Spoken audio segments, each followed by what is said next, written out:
When I first launched the startup, we were young, we were in college. I used to think back then that as a developer, I didn't need to have any other core skill, right? That my job was just to sit behind a computer and write code. But guess what? That's a lie.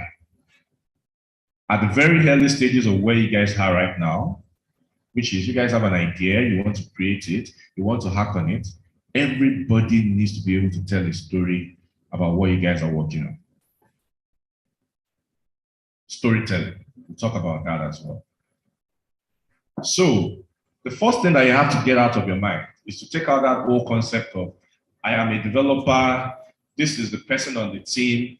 Everybody on the team needs to be able to go somewhere and talk about the fact that this is what we work on. Now, no doubt, there will be people on the team that this comes naturally to them, right? On my team back then, I was the full stack guy. We used to have a mobile guy, and we used to have a guy that we used to call the business guy. And that guy was the one that was doing everything. Anytime he says, oh, we have a pitch to do somewhere, let's go there. I'll be like, no. That's not the developer thing, right? Developers just write code. Yes, developers write code, but if you cannot sell what you're writing code about, it doesn't work, right? And I'll tell you why. Because down the line, we lost that guy who could do the pitch, and that was the beginning of the downfall. So again, at these early stages, you're a team. You need to learn about storytelling. You need to learn about personal branding. Personal branding from who are you, independent of your team, right? So if I ask you, tell me about yourself, what would you say?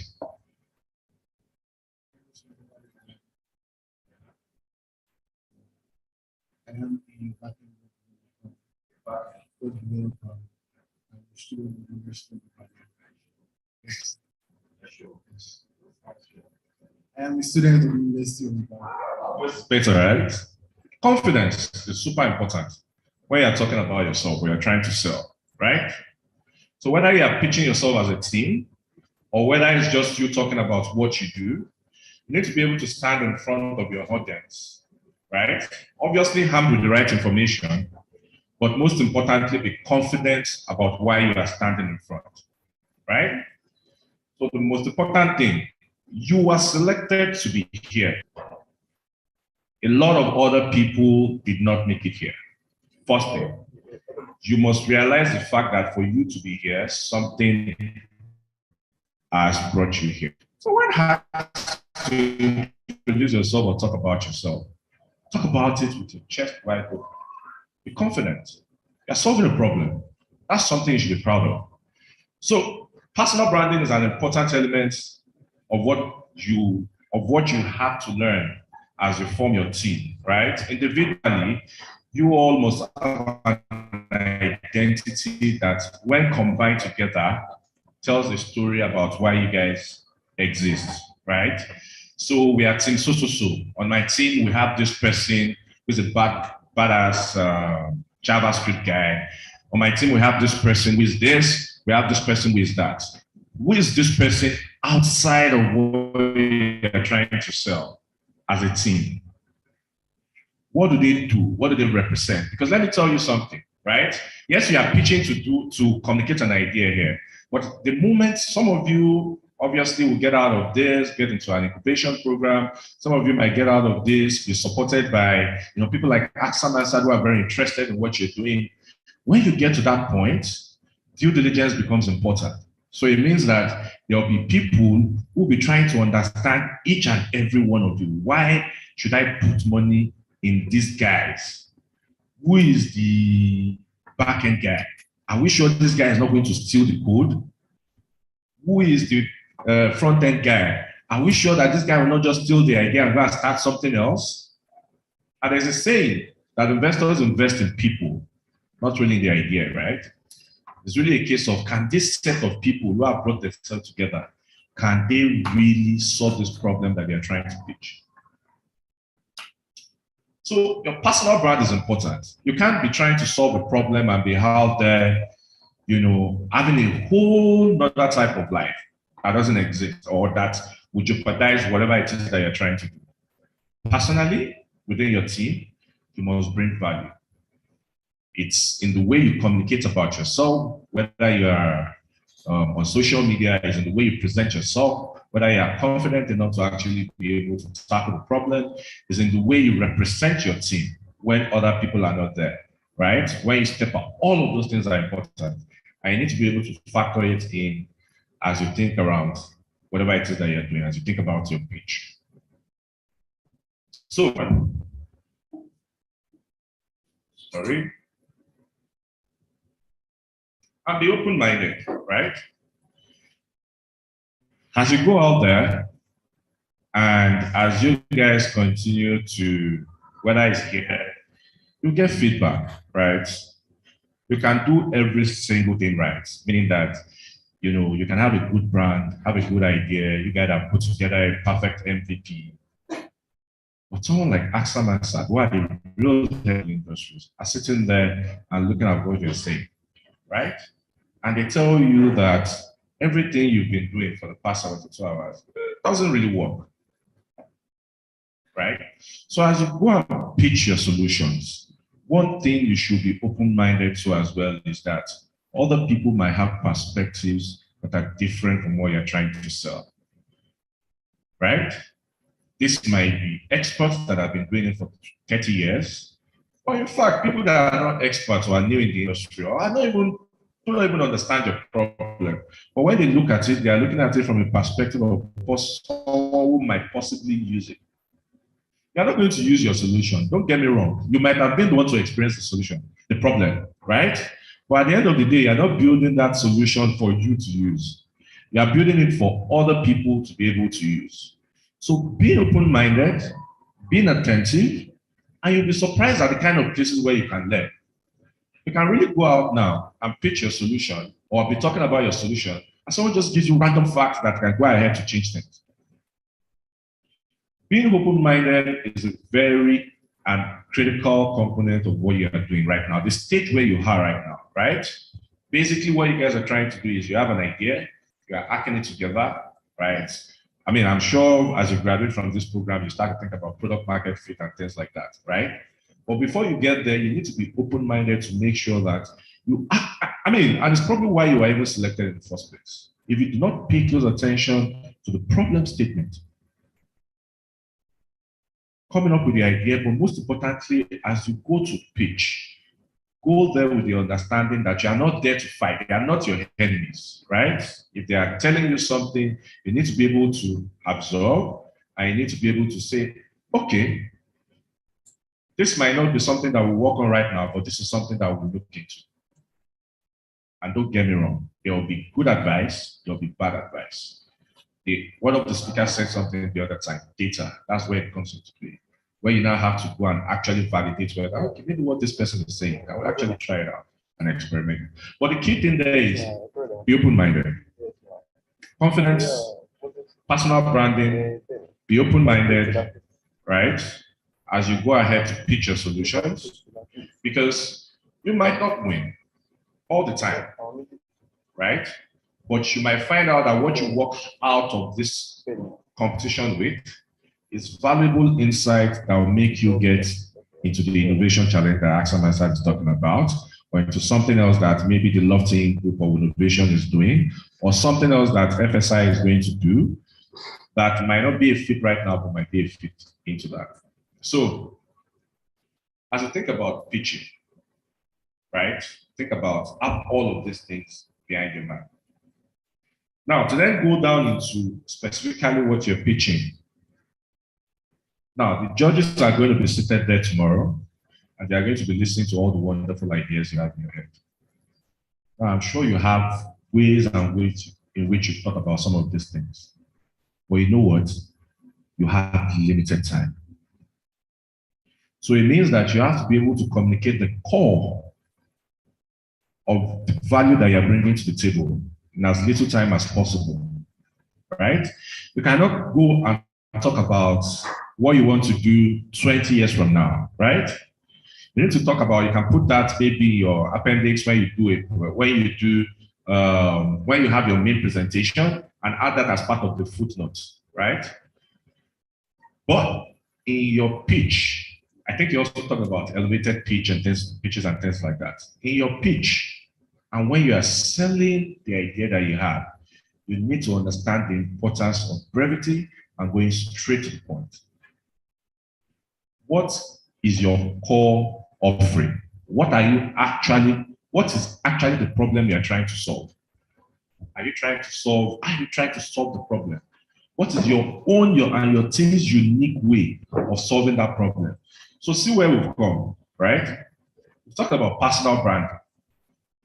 If you are looking at the way to present FSI, maybe there's an expo. You want to talk about what makes you guys the perfect fit to solve the problem, right? You want to communicate confidence that your team has the right skill set and the right skills to be able to solve the problem. So your slides should communicate confidence. Now, you want to go straight to the point. You have wonderful ideas, but they don't have all the time. And right now, they're just seeing a couple of people right in front of them. And they also have life, right? So they might be busy doing something else, So you have to go to the very essence of what you're trying to solve. Don't go talking about the fact that by next year, if you have 5 minutes, make sure that you've communicated the core essence of what you are offering before don't go into talk about that. Nobody's saying they shouldn't. And if they like your pitch well enough, you'll see that they'll be the one asking those questions, right? Where are you guys thinking of going next? Oh, how do you think you want to solve those problems? Right? So go down to the very specifics, right? If you don't want to go, starting with, no. Go straight to the point. We are team this. These are the skill set that we have in the team. We have the right skill set to execute on the problem that we're trying to tackle. This is the problem that we've identified. This is our unique solution. And, go straight to the point. So be brief, communicate in a way that draws people into you. Don't go giving long speeches and things like that. Yeah. Those might be good for follow-up meetings when they want to see projections, blah, blah, blah. But for right now, you need to say why you, your team, and the solution and idea that you're trying to communicate is the solution. So, be brief.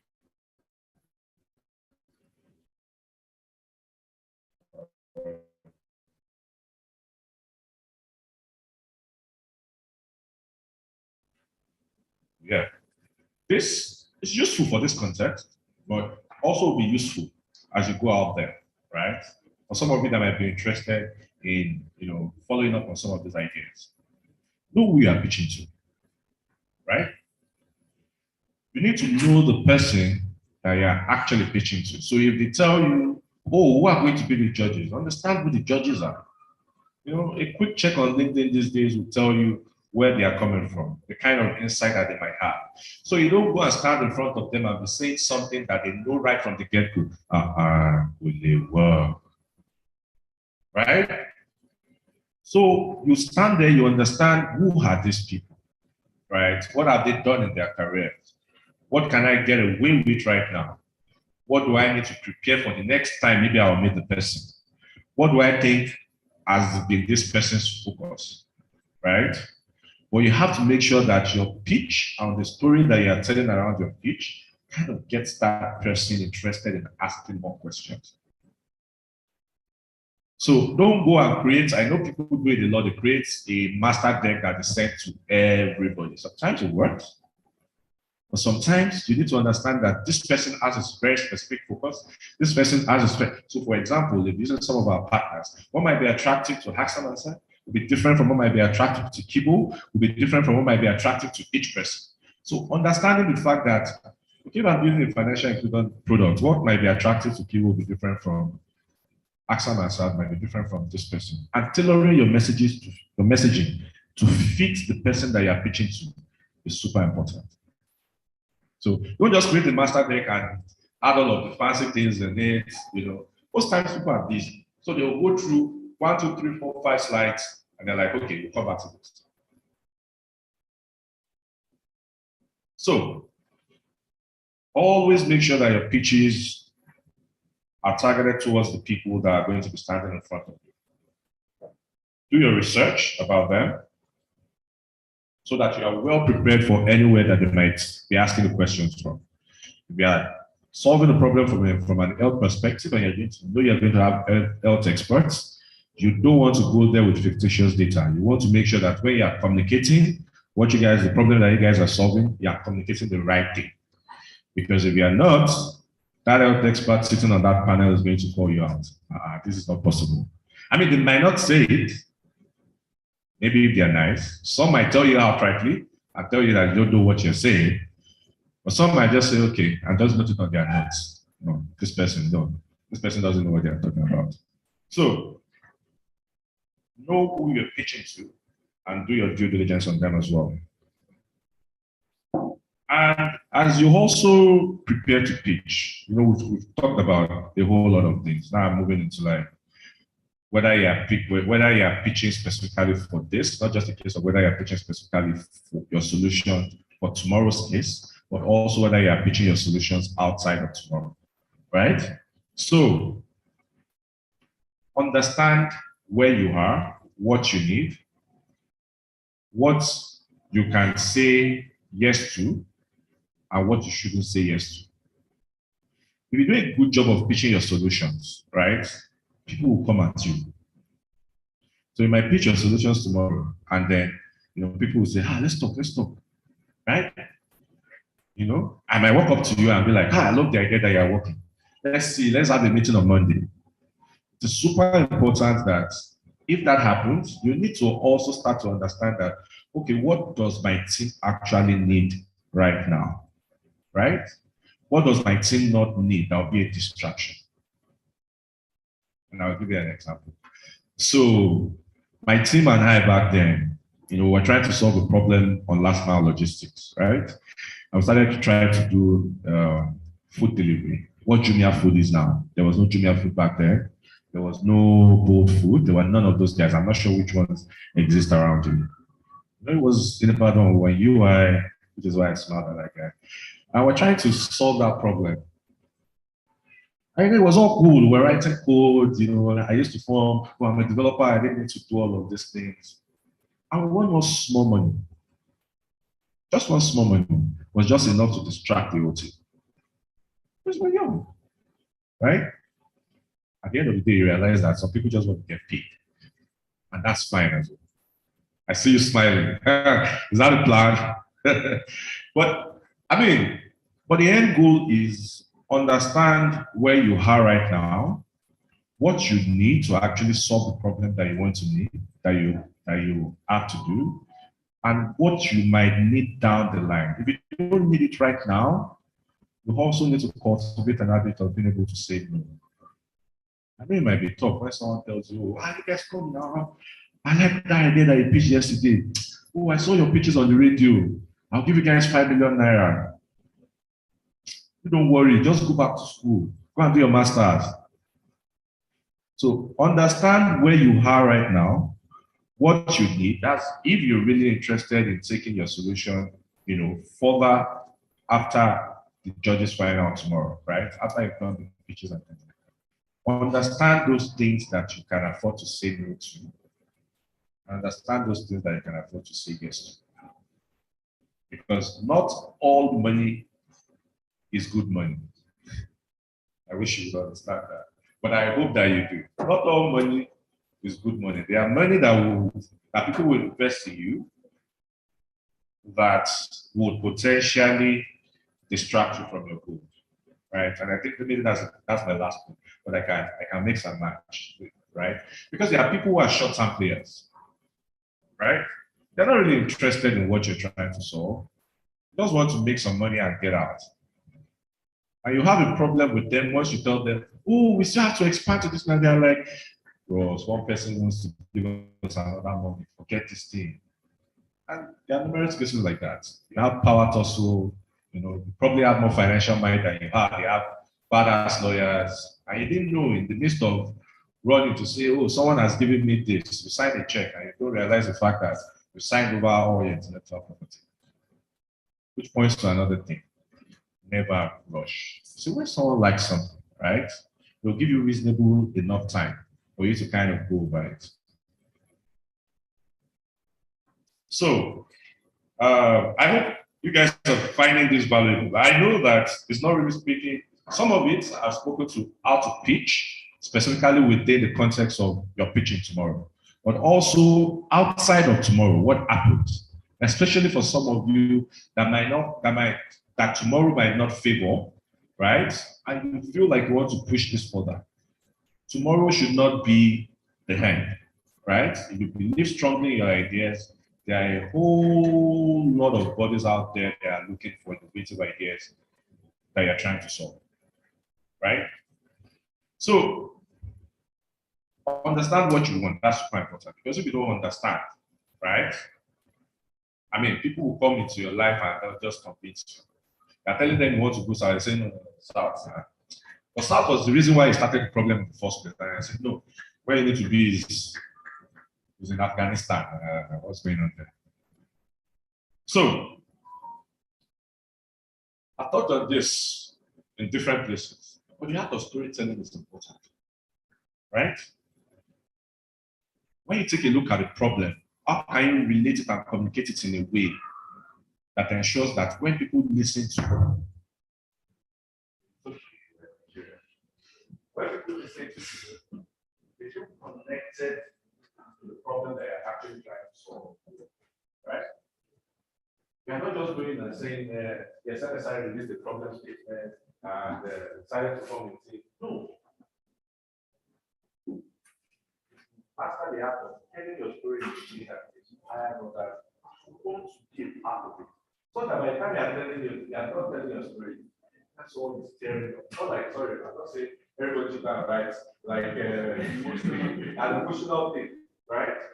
When you need to tell the story about how your problem is important, why is financial inclusion important?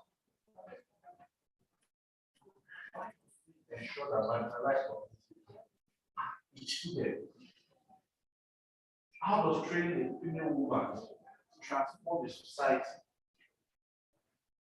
You have to go beyond, you have to communicate that problem to people. And why are you best positioned to solve that problem? What part of your experience has exposed you to that problem that you told yourself that this has to stop?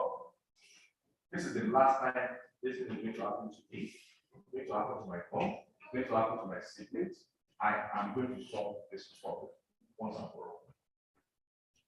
So you need to master the art of telling your story about why you guys exist, or why you guys are doing this in a way that gets people excited. If you do it well enough, it will get you friends or you right now where you are. It will get you investors that want to put you check that are really passionate about that same problem that you're passionate about. You make different people. You make people that are there for passion, you make people that are there for, we just want to make money. And let's not lie, everybody wants to make money. It's just the level at which how you are able to do. So, so master the art of storytelling is super important for you to be able to tell your story, whether online or virtual. And if you do speak well enough, your story will go to places where you might not visit. Right? That's a beautiful thing about storytelling. Everybody has a story about this started. Might not have been rooted like that, but they've kind of cut out a few things out of it. A story is one guy, there's connect all his friends. But if you watch the social network, you look at the aspect of it, where he stole one idea from somebody and something, different things really happen. That story is lost. That is all about how can we connect the world. The story about how that whole organization is. Not just some guy or in Harvard, right? That is story of how can we make everybody connected. And when speaking, everybody feels,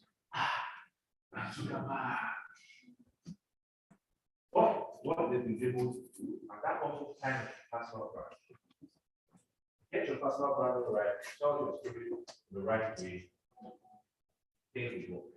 Because story goes the long way than you physically. The story will go different. Talk about yes, it's popular age, but still, so it's super important that you are able to learn how to talk about your story, about what inspired you guys, why you guys formed the same. That's a beautiful way to start.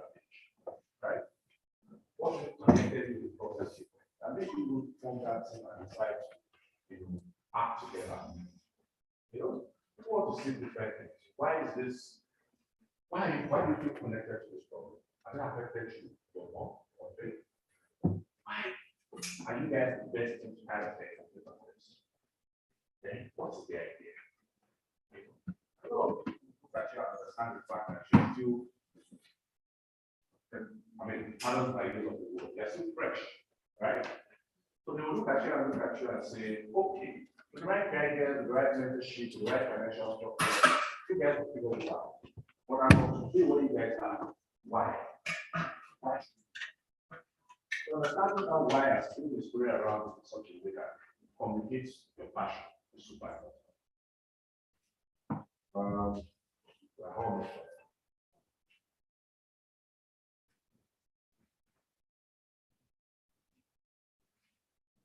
Be clear where you're headed and how you want to get there. When you create your page, don't just say you have a solution right now. Yes, keep it brief. But it's also good to just have one slide, one sentence, 2 sentences, 3 sentences. Well, what is the big picture? Remember, for the purpose you have to go straight to the point. This is the problem with clients. They also have to take them outside of where they are right now. What's possible if you get to that spot? If you wait today, yes, still have it you. This is what we can do together. We have seen the initial.